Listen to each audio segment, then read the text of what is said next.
শিবানন্দের বাণীতে আপনি পড়ছেন, এই কথাটাও উনি এতবার বলছেন, এর চেয়ে বেশি পুণ্য স্থান কোথাও জগতে পাবে না তুমি। এখানে সাক্ষাৎ ভগবান, সাক্ষাৎ ভগবতী ওদের পুত্র হিসাবে বিবেকানন্দ, ব্রহ্মানন্দ স্বামী, ডাইরেক্ট ডিসাইপলস, এত লোকের এটা উপস্থিতি এই পুণ্যভূমিতে আছে।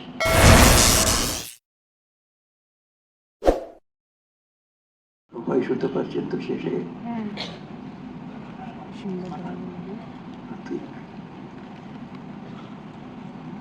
ওম স্থাপকায় চ ধর্মস্য सर्वधर्मस्वरूपिणे अवतार वरिष्ठाय रामकृष्णाय ते नमः। जननीं शारदां देवीं रामकृष्णं जगद्गुरुं पादपद्मे तयोः श्रित्वा प्रणमामि मुहुर्मुहुः। नमस्ते यतिराजाय विवेकानंदसूरये सच्चित्सुखस्वरूपाय स्वामिने दापहारिणे।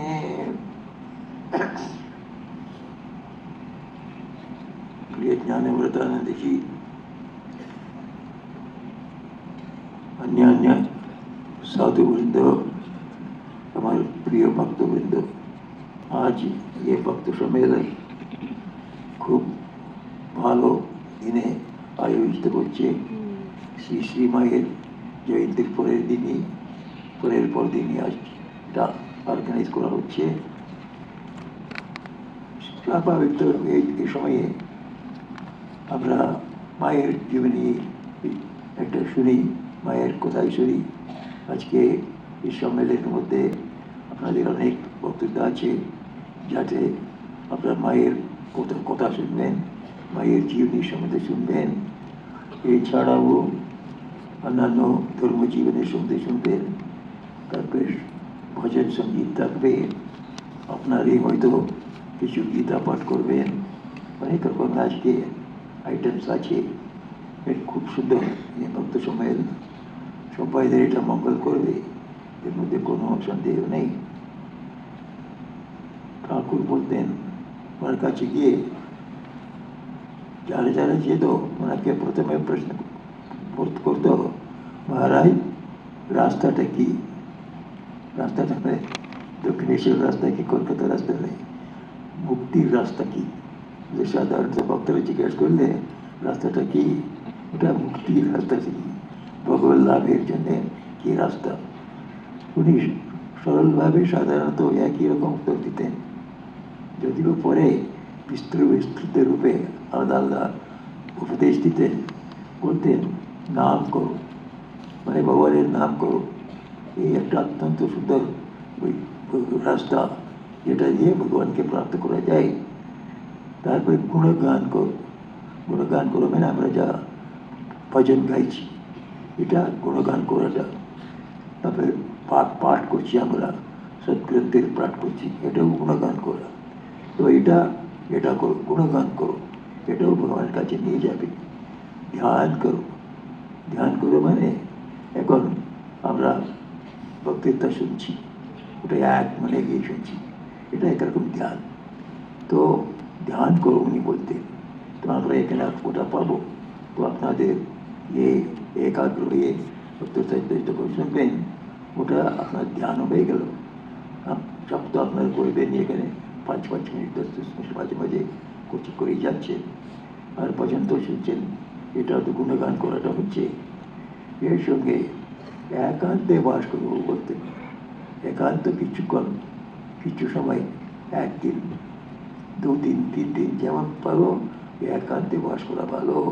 ভক্তদের বলতেন একটা রাস্তা ঠাকুরের কাছে, ঠাকুর লাভের জন্য এই একান্ত বাসটা আপনাদের হয়ে যাচ্ছে।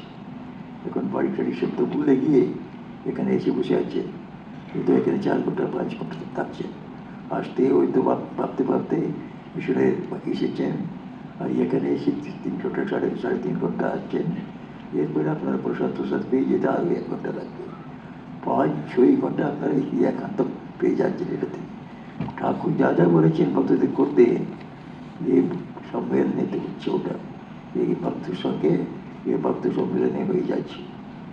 তো ঠাকুর এটাই বলতেন, উনি সৎসঙ্গ করো, এটা বলার পরে নাম করো এবং গুণগান করো এবং ওনারে ধ্যান করো, এসব বলার পরে বলতেন সৎসঙ্গ করো। সৎসঙ্গ মানে সত্যলোকের সঙ্গ, মানে সত্যলোকের একটা সভা, এটা আমরা সৎসঙ্গ বলতে পারি।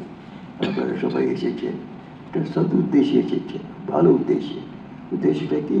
আমরা ভগবানের সম্বন্ধে শুনবো, ধর্মের সম্বন্ধে শুনবো, শ্রী মায়ের সম্বন্ধে শুনবো, এটা সৎ উদ্দেশ্য। উদ্দেশ্যটা অত্যন্ত ভালো, এটা ভাগবত সম্বন্ধিত যা যা বিষয়ে আপনি শুনবো আর আর দেখবো, এটা ইচ্ছে এসেছেন, এটা হচ্ছে সৎসংকল্পের সঙ্গে এসেছেন। এরকম যাদের মনে সৎসংকল্প আছে, সৎ বিচার আছে সবসময়, ওরাই সত্যলোক। সাধারণত আমরা সত্যলোক মানে আমরা সন্ন্যাসী মনে করি। তুরিয়ানন্দ স্বামীজিকে একবার জিজ্ঞাসা করা হয়েছিল সত্যলোক মানে কি?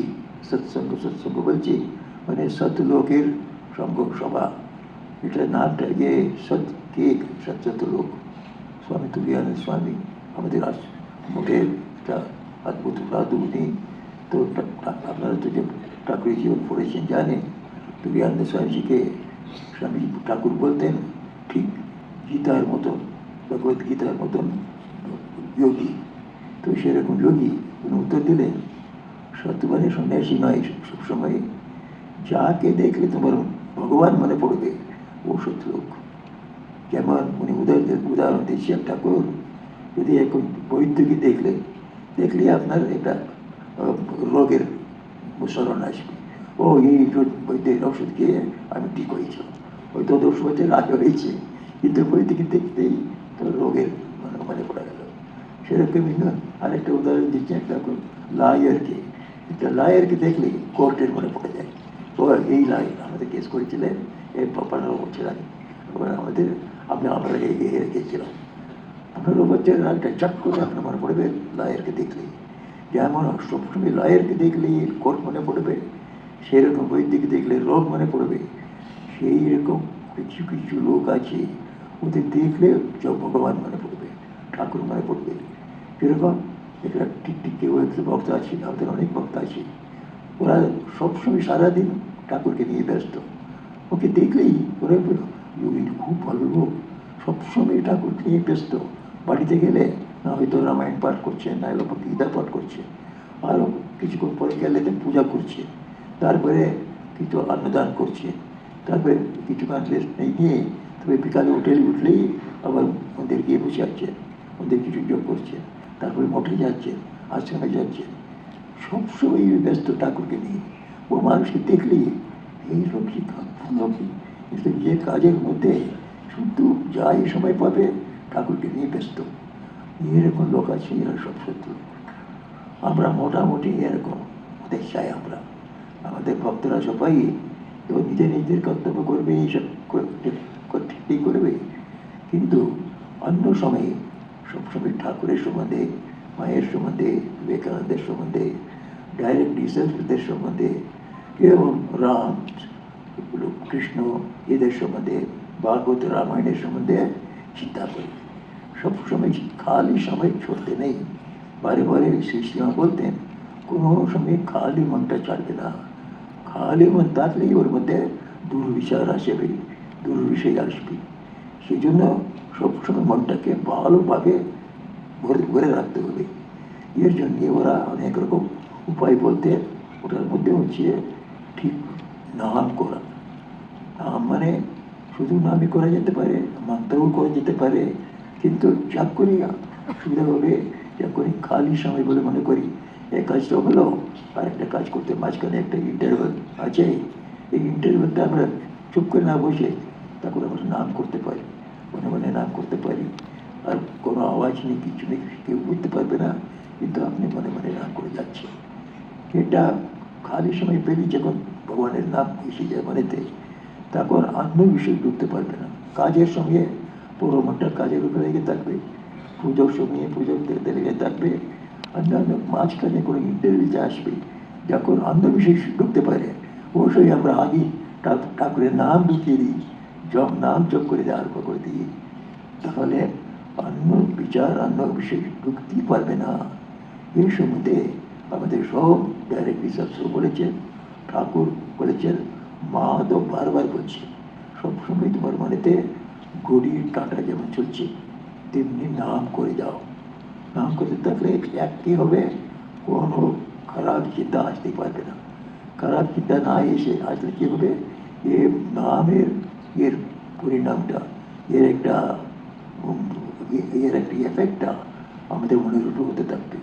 ধীরে ধীরে ধীরে ধীরে ও খারাপ রকমের ভিতরে আসছে না, আচ্ছা ভালো সংস্কারটা পড়ে যাচ্ছে। এটাই আমাদের ভালো হওয়ার রাস্তা। ভালো হওয়ার পরেই তো মানে ভগবান চিন্তা করা, ভগবানের নাম করা, ভগবত ভক্তের সঙ্গে কথাবার্তা লাভ করা, ভালো ভালো সৎসঙ্গে গিয়ে মিলিত হওয়া, এইসব কিন্তু ভালো হওয়া। এই ভালো হওয়ার রাস্তাটা খুলে যাবে। তো সৎসঙ্গেতে এই অনেক এরকম কাজ হয়। এখন এই সৎসঙ্গের একটা বিশেষতা আমি অনেকবার দেখেছি, আপনাদের মধ্যে সবাই তো অনুভব করেছেন, বাড়িতে বসে জ্ঞান ভজন সবাই করছেন, সকালে বিকালে, হয়তো আরেকবার তিনবারও কেউ করছেন, কেউ 4 বার করতে পারেন। বাড়িতে আমরা ধ্যান করি, জপ করি। ভোর এবং এরকম সৎসঙ্গে এসে এখানেও তো আপনারা জপ করছেন, এখানেও ভজন শুনছেন, এখনও ধ্যান করে চেষ্টা করছেন। তো দুটোর মধ্যে তফাৎ আছে। এই সৎসঙ্গের ব্যাপারটা অত্যন্ত সরল করে দেয়। বাড়িতে আপনারা বলেছি, আপনি হয়তো ধ্যানে বসবেন, ধ্যানে বসে 5 মিনিট হোক 10 মিনিট হোক, এত অন্যান্য চারিদিক থেকে আওয়াজ, শব্দ, কথাবার্তা আপনাকে ডিস্টার্ব করে দেয়, আপনাকে উঠিয়ে দেয়। আর শব্দ কেউ না থাকলেও আপনার সেলফোন তো আসবেই, ও কল করবে। তো আপনি ধ্যানে বসবেন, সেলফোন কাল করছে, এখন আপনি মনে করবেন না এখন এই সেলফোন দেখবো না, কিন্তু আপনি ব্যায়াম করতে পারবেন না। যে কী হতো, কোন পার্টে এসেছে, অমুক হতে এসেছে, ও ফোনটা চালু করলেই থাকবে। তার মানে বাড়িতে আমরা জব করতে পারি, ধ্যান করতে পারি, কিন্তু এর তফাৎ আছে, ডিস্টার্ব হতেই থাকবে। ওই ডিস্টার্বেন্সের মধ্যে যা পারছি করে দিচ্ছি আমরা। কিন্তু এখানে আপনারা এসেছেন, এখন দেখছেন আপনি অলরেডি এসে আধ ঘন্টা হয়ে গেছে, আধ ঘন্টার মধ্যে আপনি বেদ পাঠ শুনলেন, তারপরে এখন আমার কথাটা চলে যাচ্ছেন, এটাতে আধ ঘন্টা চলে গেছে, কেউ আপনাকে ডিস্টার্ব করেনি। শুধু বেদ পাঠটাও ভগবানের সম্বন্ধে, আমার কথাটাও ভগবানের সম্বন্ধে, আধ ঘন্টা একান্তভাবে একাগ্রমণেতে শুনতে পাচ্ছি। এর মধ্যে এরও 3.5 ঘন্টাও যাবে। 3 ঘন্টা আপনার বসে থাকবেন, আপনার কোনো এফার্ট নেই, ওর জন্য কোনো কষ্ট করতে হচ্ছে, পরিশ্রম করতে হচ্ছে না, তবুও আপনার মনটা ভগবানের সম্বন্ধে, ঠাকুরের সম্বন্ধে লেগে থাকবে। 3.5 ঘন্টা বড় বড় যোগীরা পর্যন্ত করতে পারে না। আপনি হয়ে যাচ্ছে সৎসঙ্গী। আমি সাধারণত একটা উদাহরণ দিই, যে সৎসঙ্গের সঙ্গে ওর সঙ্গে আমি সমাপ্ত করব। এখন সাঁতার কাটি আমরা, সাঁতার কাটলে ওটা পুকুরেতেও সাঁতার কাটি, গঙ্গাতেও গিয়ে সাঁতার কাটি, দুটোতে তো তফাৎ আছে। পুকুরে সাঁতার কাটলে আপনি হয়তো 50 গজ সাঁতার কাটতে গেলেন, তারপরে যদি অভ্যাস না থাকে হাঁপতে আরম্ভ করবেন, তো আপনি উর্ধ্ব নিচে শ্বাস নিঃশ্বাস ফেলতে টায়ার্ড হয়ে যাচ্ছেন। 50 গজ যেতে আপনার শক্তিটা ব্যয় হয়ে গেল, আপনি ক্লান্ত হয়ে যাচ্ছেন। কিন্তু গঙ্গায় দেয় যারা সাঁতার কাটে, ওরা জাপ দিবে, চুপচাপ করে হাত পা শুধু আপনার কিছু উঠবে, কারো করে শুধু ফ্লোট করতে পারবে। ও কিলোমিটার পর কিলোমিটার চলে যাচ্ছে, কোনো পরিশ্রমই নেই। এটাও সাঁতার কাটা, ওসব সাঁতার কাটা। ও 50 যেতে আপনাকে ক্লান্ত করে দিল। এটা যত দূর করে আনন্দে আপনি বেশি যাচ্ছে। এ সৎসঙ্গ হচ্ছে এরকম একটা গঙ্গা। এই গঙ্গার মধ্যে আমরা যখন সাঁতার কাটি, এই সঙ্গে মিলিত হয়ে যায়, আপনি আপনাদের পাশে নিয়ে যায় ঠাকুরের দিকে। আপনি তো কাজ আর কিছুটা ওরা থাকছেন, কিন্তু কিলোমিটার পর কিলোমিটার এগিয়ে যাচ্ছে। বাড়িতে এটাই করতে গেলে অত্যন্ত কঠিন পরিশ্রম সঙ্গে করতে হয়। এই জন্যে ঠাকুর বারবার বলতেন সৎসঙ্গ করতে হবে। সৎসঙ্গ করাটা মানে মাঝে মাঝে যেরকম সৎ লোক সৎ উদ্দেশ্যের সঙ্গে যারা মিলিত হচ্ছে এরকম সভাতে মিলিত হওয়া। এখানে গেলে কী হবে, অনেক রকমের উপকার আছে। যাদের এক রকমের সন্দেহ হয়ে যায় নিজের আধ্যাত্মিক জীবনে, আমরা তো সকালে বিকালে ঠাকুর ঠাকুর বলে যাচ্ছি, আর কাজটা তো আমাদের এরকম চলছে, কিন্তু অন্যান্য কেউ ভালো ভালো আমাদের লোক কেউ এটা তো পছন্দ করছে না। তো সবাই বলছে ওটা পাগলামি, সকাল থেকে বিকাল পর্যন্ত ঠাকুর ঠাকুর বলছে, ওই সময় অন্য কিছু করলে আরও বেশি টাকা আদায় করতে পারে, আরও বেশি কমফোর্টেবলি থাকতে পারে, এরকম অনেকে বলছে। ওরাই কি হয়তো ঠিক, আমরাই তো ভুল এরকম সন্দেহ হয়ে যায় কারো কারো। এই সন্দেহটা কে মেটাবে? অন্য কেউ নেই। এরকম সৎসঙ্গে খেলিয়ে দেখবেন আপনি যে অবস্থায় আছেন, আপনার চেয়ে ভালো ভালো অবস্থায় লোকের রয়েছে, ওরা আপনার চেয়ে বেশি কেরিয়ার ভালো করেছে, কেরিয়ার বিল্ডিং করেছে, সঙ্গে সঙ্গে সৎসঙ্গে তুলে তুলে আসছে, সৎসঙ্গে এসে মিলিত হচ্ছে। তখন আপনি দেখি আরে উনি তো ভালো কেরিয়ার আমার চেয়ে ভালো করছেন, আমার জীবনেতে ভালো ভালো সুবিধা পেয়েছেন, সঙ্গে সঙ্গে সৎসঙ্গ করছেন উনি। তো আমি কেন সন্দেহ করবো? আমি এরকম সৎসঙ্গ করলে আমার ক্ষতি হয়ে যাবে।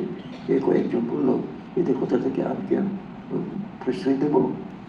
আপনার মনে একটা ধৈর্য আসবে, আপনার মনে একটা উৎসাহ আসবে, আমাদের সন্দেহগুলো দূর হয়ে যাবে। অনেকবারে আমরা যখন সৎ জীবন যাপন করো, ভালো হয়ে থাকো এসব বলি, ভালো হয়ে থাকাটা মানে এমনি এত সোজা ব্যাপার নেই। ভালো হয়ে থাকতে গেলে তো সবসময় সত্য কথা বলতে হবে, তখন তো ভালো হবে। তারপরে সবাইদের উপরে প্রেম করতে হবে, সবাইদের সাহায্য করতে হবে, সবাইদের নিজের মতো বলে দেখতে হবে। এটাও তো সোজা কথা নেই। তো এটা বলছি হবে আপনার ভালো থাকবো, এরকম থাকবেন। তারপরে অন্যদের কোনো আসক্তি না ছেড়ে, কোনো কামনা ছেড়ে তো একটু নিষ্কামভাবে অন্যদের সেবা করো, অন্যদের উপকার করো। এটাও তো সাধারণ কথা নেই, কিন্তু ওটা করলেই তো আপনার ভালো হবো। সেরকম ভগবানেতে সবসময় বিশ্বাস রাখো, ভগবানের প্রার্থনা করো যত যত পারো। এটাও তো সাধারণ কথা নেই, এটা করলেই তো ভালো হবো। কিন্তু ভালো হতে গেলেও আমাদের এসব করতে হবে, এটা কঠিন, এটা কী করে করি এরকম আমাদের মনে ভাবনা আসে। কিন্তু এরকম সৎসঙ্গে এসে দেখলে এত লোক আসছে, এরা অনেকের এর মধ্যে সবই করেছে, ওরা সবাই সত্য কথাও বলছে, যত পারা যায় মিথ্যা কথা বলতে যাবে না ওরা, ওরা সত্য দূরে রয়েছে। আরে কয়েকজন আছে সবাইদের সেবা করে, সবাইদের ভালোবাসে, এরকম লোক আছে এদের মধ্যে। তারপর আপনাদের মধ্যেই তো আরও কেউ কেউ আছে, ওরা নিষ্কামভাবে লোকদের উপকার করে, আর তার বড় বড় লোকেদের বড় বড় সংস্থান থেকে যাবে, তার নিজের মতন সাহায্য করবে, এক পয়সা কিছু ওর রিটার্নে চাই না, এরকম নিষ্কামভাবে সেবা করার লোক আছে। এগুলো সবাই করে যাচ্ছে, তো আমরাও তো করতে পারি। তো কঠিন রাস্তাটা কোথায়? আমাদের মনেই, আমার মনটাই তো আমাদের বুঝিয়ে দিচ্ছে এই কঠিন কঠিন কঠিন। কেউ স্ট্যাটিস্টিক্স নেননি, এগুলো করতেই খুব কঠিন জীবন, এটা সত্য আচরণ করতে গেলে কঠিন ব্যাপার ওটা। আমাদের মনটা বলছে, কিন্তু ওর জন্য স্ট্যাটিস্টিক্স আছে, যারা যারা সত্য কথা বলছে ওরা খুব কঠিনতা বোধ করে। অনেক লোকে সরল সরল সরল কথা বলে যাচ্ছে, সত্য কথা বলে যাচ্ছে, আত্মায় আনন্দে আছে। এদের দেখলেই আমাদের একটা উৎসাহ বাড়বে ধার্মিক জীবনে, আধ্যাত্মিক জীবনে। আমরা যেমন সঙ্গীদের মতন আমাদের স্বভাব হয়ে যায়, এরকম সৎসঙ্গীতে যারা মিলিত হয় ওদের আপনি নিজের চেষ্টা না করেই সৎগুণগুলো জীবনে আসছে, সত্য কথা আসবে, অন্যদের ভালোবাসা আসবে, তারপরে নিষ্কাম সেবার ভাব আসবে, ভগবানেতে আস্থা, ভগবানেতে শ্রদ্ধা বিশ্বাস আসবে, এবং প্রার্থনাতে একটা রুচি আসবে, জপেতে রুচি আসবে, আপনি আপ আসবে। এই জন্য আমাদের যা এরকম সৎসঙ্গ ব্যবহার হয় সব আশ্রমেতেই করি। ঠাকুর বলে গেছেন, ঠাকুরের সঙ্গে বেচারে বাড়ি বাড়িতে সৎসঙ্গ হতো না, ঠাকুর এই জন্য নিজে নিজে বাড়ি বাড়ি গিয়ে সৎসঙ্গ করাতেন। আপনারা পড়েছেন কথার ভিতরে ঠাকুর নিজেই বলরাম বাবু দাঁড়িয়ে আছে, ওখানে বলরাম বাবুকে বলছেন তুমি অমুক ডাকো, অমুককে ডাকো, অমুককে ডাকো, সব ইয়াং ম্যানরা আসবে, ওল্ড ম্যানরাও আসবে। আমরা ওখানে সৎসঙ্গ হয়ে গেল। রামচন্দ্র দত্তের বাড়িতে যাচ্ছেন, সবাই ওকে ডাকো, একে ডাকো, ডাকার ওর বাগটা, ও একটা সৎসঙ্গ। ঠাকুরের জীবনীতে কত সৎসঙ্গ করে এই সৎসঙ্গের একটা রুচি আনিয়ে দিল, একটা স্বাদ জানিয়ে দিল লোকদের, যা একবার স্বাদ এসে গেল আপনি চলল। তারপরে বাই দি টাইম ঠাকুর এই যে মর্তলোক থেকে অন্তরিত হয়ে গেলেন, তার আগে সারা কলকাতায় এ জ্ঞান, তারপরে এই সৎসঙ্গের প্রতি একটা স্বাদ সৃষ্টি হয়ে গেছিল। ওই দৃষ্টিতে আমার মনে হয় যে মায়ের তিথি পূজার পরে আজকে এই সৎসঙ্গ আয়োজিত হয়েছে, আপনারা সবাই এসেছেন, আপনারা সবাই ভাগ্যবান।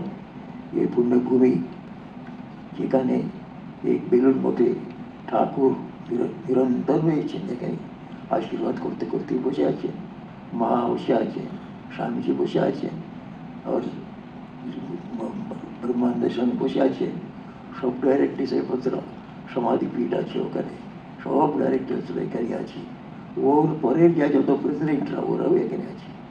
এখানে কণা কণা এটা পুণ্যভূমি। স্বামী শিবানন্দের বাণীতে আপনি পড়ছেন, এই কথাটাও এতবার বলছেন, এর চেয়ে বেশি পুণ্য স্থান কোথাও জগতে পাবে না তুমি। এখানে সাক্ষাৎ ভগবান, সাক্ষাৎ ভগবতী, ওদের পুত্র হিসাবে বিবেকানন্দ, ব্রহ্মানন্দ স্বামী, ডাইরেক্ট ডিসাইপলস, এত লোকের এটা উপস্থিতি এই পুণ্যভূমিতে আছে। তুমি কিছু চেষ্টা করলেই তোমরা ওর শক্তি পাবে, ওদের দর্শন পাবে, ওদের বিচারগুলোকে আপনার হৃদয়তে দিতে পারবে। শিবানন্দ মহারাজ বারে বারে বলছে। সেই জন্য আমরা সবাই যারা যারা এখানে এসেছি, এক্ষণ থাকলেও এমন একটা পুণ্যভূমিতে সাধারণ রূপে পুণ্য পাওয়া যায় না। আপনারা সবাই ভাগ্যবান, ঠাকুরের কৃপায় পেয়েছেন।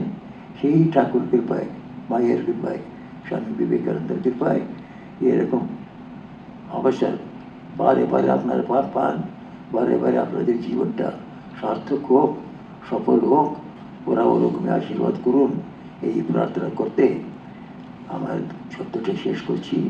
আজকে আপনারা সবাই এসেছেন, খুব আপনাদের সবাইদের আমার আশীর্বাদ এবং ভালোবাসা।